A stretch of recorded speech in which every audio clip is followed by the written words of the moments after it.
Hi, I'm Paul Potratz, and welcome to this week's video. So here's the question I'm going to ask you. Do you feel like you have too much competition? Is the competition stiff? Are you feeling the pinch from competition?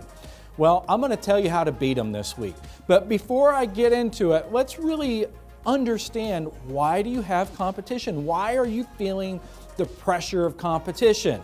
Well, it's going to be pretty simple, but here's a question though of a question. I know I'm asking you a lot of questions today, and the question is, have you ever caught yourself searching your competitors? In other words, have you ever caught yourself going to their website, looking at their pricing, looking at the content on their website, looking at the tools that they have on their website and saying, I need that?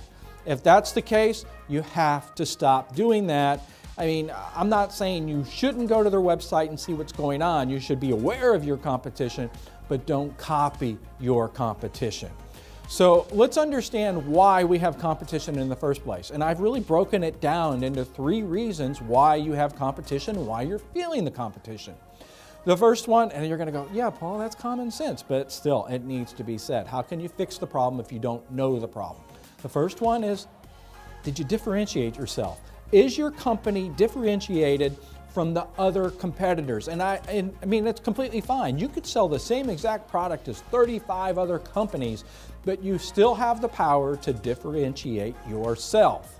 And I mean, I can get into a long thing about companies that are really good at making themselves stand out, even though they have a lot of competition. So that's the first one. You've got to differentiate yourself.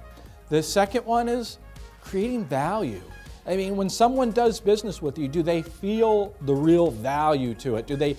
And I don't mean value in the sense of saving money, because if you think that's value, oh, we sell cheaper, well, you're not going to be as profitable, and that's not something you can maintain, because someone can always go lower. And you'll be scratching your head saying, how are they staying in business? They're selling cheaper than we are. Well, it happens. So creating value. And then the next one is improving your sales message. And improving your sales message kind of goes back to the last one. A sales message does not mean you have a lower price, or and I know some of you are saying, well, low prices sell. Well, yeah, but do you always want to do low prices? So it's not a sales message of low price, and a sales message is not, oh, we have a jingle. I mean, that can create some, branding, I guess, but that's not what we're talking about today. We're talking about beating the competition and beating them quickly. So now let me give you the answers of what you need to implement into your business so you can beat the competition. The first one that I'm going to say does not cost you any money. Well, it won't cost you much. Let's put it that way.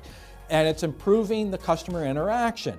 And I mean, think about it. When was the last time, and why do I always say think about it? I wish I could stop saying that, guys. So every time I do that, I'll hashtag something, I don't know. But anyway, improve customer interaction. And that's really simple.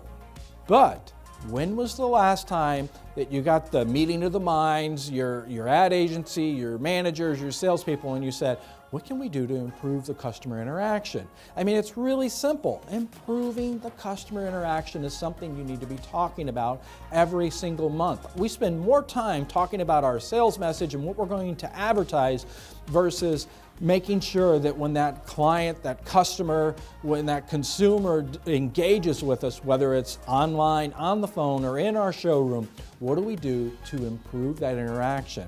Because how many people are interacting with you every single month?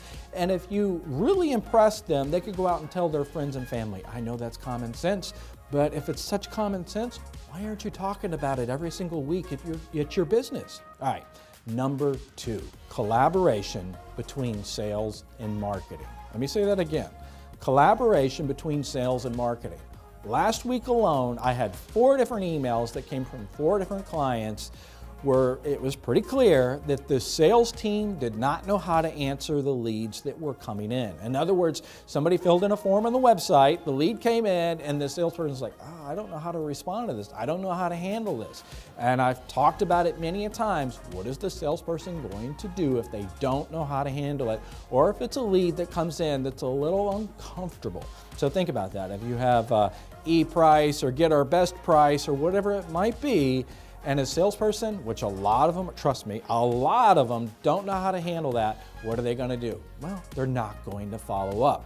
So it's important. Collaboration between sales and marketing. if your sales staff or your receptionist doesn't know what's being put out there to advertise your company and those opportunities are coming in, you're going to lose the opportunity.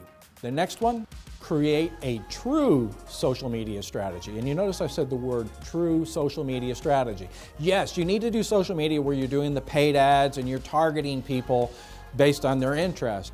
But a true social media strategy is not something that some company can do for you. It's not where you can write a check, can't even talk today, write a check and social media happens. Social media, when I say true social media, it's where your sales staff and your team is being social.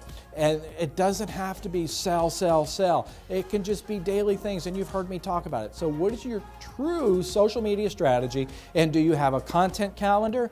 Does it have purpose? And does it have an opportunity for someone to really engage with you? Are you asking questions? Are you just going blah, blah, blah? So if you're just doing the blah, blah, blah, making announcements, that's not a true social media strategy. And I mean, think about it. What would you do at a cocktail party? Or what would you do at your son or daughter's soccer game? Do the same thing on social media.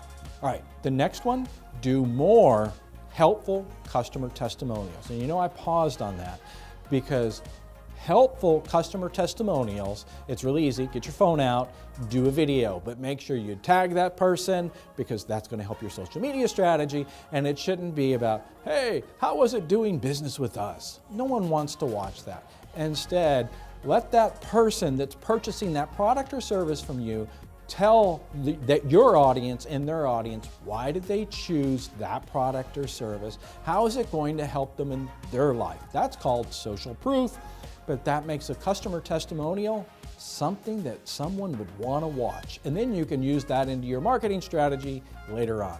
So there you go. I made it really simple. I simplified it. I laid it out for you. If you have a lot of competition or a little competition, don't go to their website and try to figure out how you can copy what they're doing. Follow these practical tips, and before you know it, they're going to be coming to your website and saying, man, what are they doing? That's this week's tip, and I'll see you, I don't know, soon.